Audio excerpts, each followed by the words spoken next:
بسم الله الرحمن الرحیم. سلام و احترامات تقدیم شما دوستا. امروز قسمت سوم از درس خود را که مشتمل بر مسئله وضع الیدین تحت السره، یعنی گذاشتن دستها در زیر ناف است، شروع می کنیم و روایت چند و بعض مسائل دیگر را هم امروز روشن خواد کردیم. دوستا، دو سی روایت را قبلا برایتان خواندم در درس قبلی که عن علقمة بن وائل بن حجر، یکی از پیامبر علیه السلام منقول بود، و دیگه عن ابی جحیفه عن علی رضی الله عنه که گفته بود من السنة فی الصلاة وضع الاکف علی الاکف تحت السره. روایتی که امروز از او استدلال میکنیم از انس رضی الله تعالی عنه روایت است. فرمود انس رضی الله عنه قال ثلاث من اخلاق النبوة، سه چیز است که او از اخلاق نبوت هست، یعنی از اخلاق انبیا هست علیهم السلام. تعجیل الافطار و تأخیر السحور، عجله کردن در افطار است، یعنی وقتی که شام داخل شود به مجرد دخول شام افطار می کنند. بنابراین تعجیل در افطار از اخلاق انبیا است. و تأخیر السحور، مؤخر کردن سحری، به این شکلی نی که آنقدر مؤخر شود که صبح صادق بدم و بعد از او خورده شود، نه، بلکه قبل از اینکه صبح صادق دمیده باشه قبل از او تا او وقت تأخیر کردن.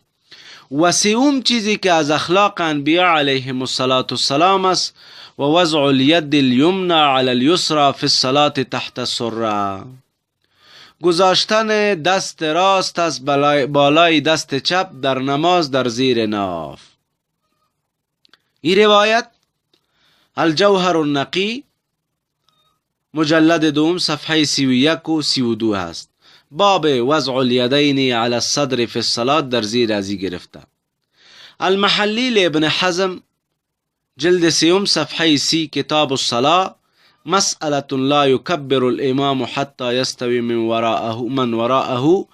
این بابش از در ضمن ازی باب بحث شده. مختصر خلافیات بیهقی مجلد دوم صفحه 34. آثار سنن نیموی هم ایره بحث کرده. بنابراین دوستا، خیلی ها توجه داشته باشیم به ای که این روایاتی که ما قبلا پیش کردیم همه سقه و از جمله سقات است. مبادا کس بگوید به تنها لفظ ضعف احناف ما را بازی بده که ضعیف است. و اگر شما میخواین تحقیق مزید را در این مورد حاصل بکنین با امرای از این که جوابات جناح مقابل و استدلالات از اونا را کرده باشه، شما اعلاء السنن را مطالعه کنین. ظفر احمد عثمانی رحمه الله تحقیق مسائل را به طریق درست کرده و دوستا را انشالله قناعت میده. روایت دیگری که اینجا وجود داره از ابو هریره رضی الله تعالی عنه روایت هست. اخذ الاکف علی الاکف فی الصلاة تحت السره، میگه که گرفتن یک کف بر کف دیگر در نماز در زیر ناف از جمله مسنونات نماز است. و ایرا ابو داود هم روایت کرده که در نسخه های فعلی ابو داود این لفظ وجود نداره، و اما در نسخه های قبلا که نزد علما دریافت میشه در نزد از اونها هست، اما در این نسخه های فعلی وجود نداره. علمایی که تحقیق بعض کتب را کرده اونا دریافتن که در کتبشان وجود داره.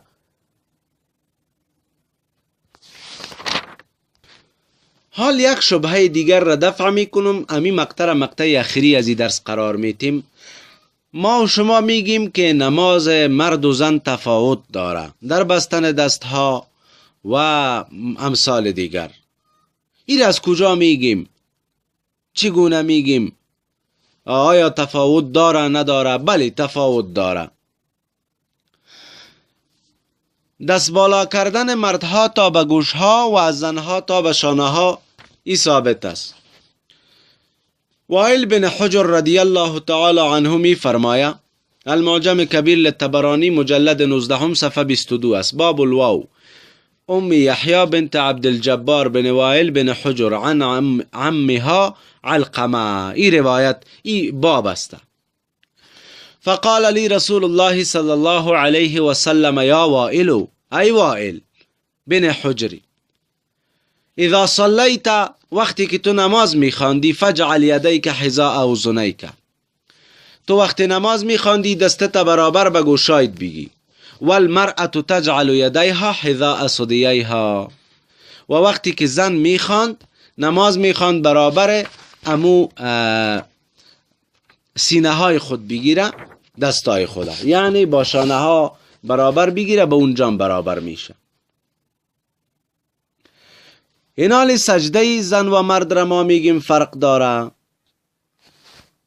سنن کبرای امام بیهقی دیده شو، مجلد دوم صفحه 315 حدیث نمبر 3201 است. کتاب الصلاة جماع و ابواب صفت الصلاة، باب من ذکر صلاة و هو فی اخرى، باب من ذکر صلاة و هو فی اخرى، ای بابش است. عن یزید بن ابی حبیب ان رسول الله صلی الله علیه و سلم مر علی امرأتین، پیامبر علیه السلام یک روز بر دو زن گذشت، تصلیانی که نماز میخواندن اون دو زن. اذا سجد، فقال، پیامبر علیه السلام گفت، اذا سجدتما، وقتی که شما سجده میکردین، فزما بعض اللحم الى الارض، بعضی از گوشتتان به زمین بچسبانین، فان المرأة لیست فی ذلک کالرجل، در اینجا زن همانند مرد نیست که در میان فخذ. به مخاطر از کتب فقهی ما می نویسه که در وقت سجده زن باید شکم خود به امرای زانوها بچسبانه، رانها بچسبانه. دیگه که فرق میگیم که عن ابی سعید الخدری صاحب رسول الله صلی الله علیه و سلم عن رسول الله علیه السلام انه قال وكان يأمر الرجال ان يتجافوا في سجودهم، بود پیامبر علیه السلام مردار امر میکرد که در سجده های خود فاصله بگیرن، یعنی رانها را از شکم دور میگیرن. و یأمر النساء ينخفضن في سجودهن، و زنها را امر میکرد که خود بچسبانند، پایین بکنن.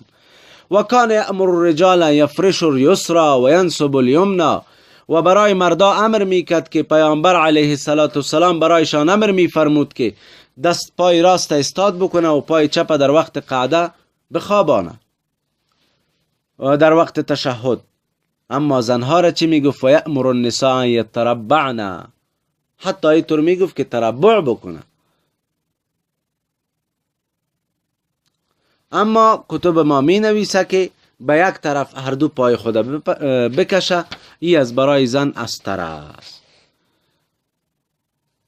پس فرقای دیگری هم ثابت است و معلوم است. اگر من همه را ذکر کنم خیلی ها شاید به درازا بکشه. دوستا، همه چیز ما انشاءالله تعالی ثابت بر حدیث گوهربار پیامبر علیه السلام هست. بکوشین دروس را به دوستا برسانین تا همه مسائل را با خبر شوند. انشاءالله مسئله دیگری که فعلا به ذهن ندارم کدام مسئله را شروع خواد کردیم، اگرچه یک لیست کرده بودیم دوستا را، امو شماره‌وار مسائل را انشاءالله بار دیگرم فردا یک درس دیگر شروع میکنیم. جزاکم الله خیرا. السلام علیکم.